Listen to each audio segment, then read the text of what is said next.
A Northwest Arkansas doctor who was originally charged with raping an unconscious person in 2022 has been sentenced to probation. Now, I would like to tell you that it's not what you think, but it kind of seems like it's what you think. It is who you can afford to hire to defend you and not what you actually do that makes your sentence. I don't know. Maybe I just feel the wrong way about it, but I hate whenever people get away with these types of crimes.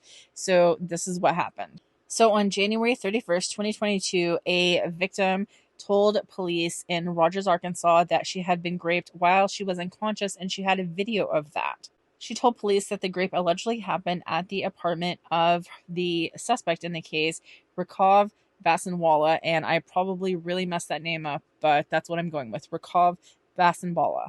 According to the victim, Rikhav Vasanwala gave her medication to take, prescription medication. I believe it's Klonopin. And then that medication pretty much knocked her out. And he performed multiple sex acts on her while she was unconscious from that medication. And he filmed it. The victim not only found the video of her being raped on Dr. Vasanwala's phone, but she also found videos of other people, other women that Dr. Vasanwala was performing sex acts on his phone.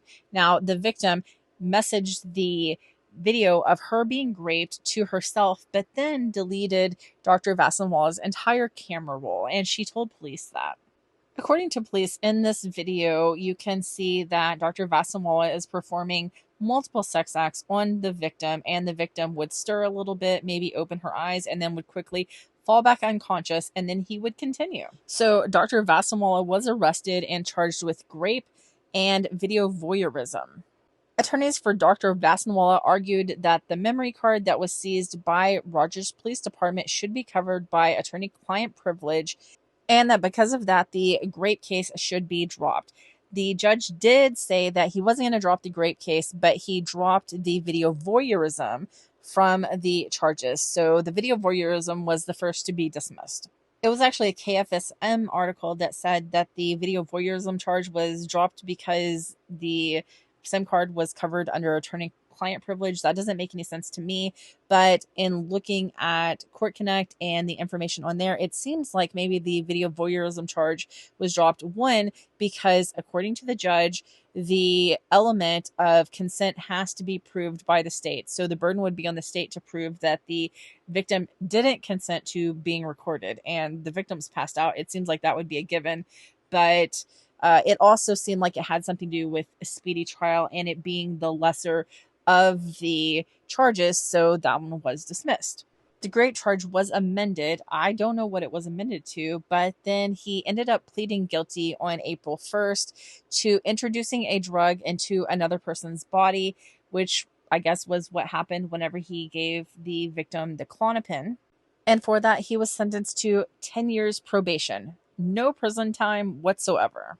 If I'm being honest, I have scoured Court Connect, and if I'm missing it, then I would love for someone to tell me, but I cannot find a reason on there under the case that says why the grape charge was dropped. It just says that he agreed to plead guilty to the introducing a drug into another person's body. And to me, it just is so upsetting to me that this victim went through this. Can you imagine being given a Klonopin by a physician and then finding a video on his phone where you have been, anally raped, and to put it bluntly, and then this person gets 10 years probation over that? I just feel so bad for the victim in the case. And this doctor, he won't have to register as a sex offender. He didn't plead guilty to a sex charge. He may not be able to practice medicine, but whoop-de-frickin' do on that one. Now, he was associated with UAMS prior to being charged. I think UAMS cut ties with him. And because UAMS fired him immediately, then he lost his privileges to Mercy Hospitals.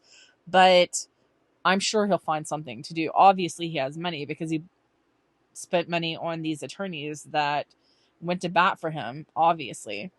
And I know it's the way that the justice system works. I know it is. You win some, you lose some, but it just sucks so badly that someone like this is allowed to be out, be free, and the victim will be forever, changed by this experience.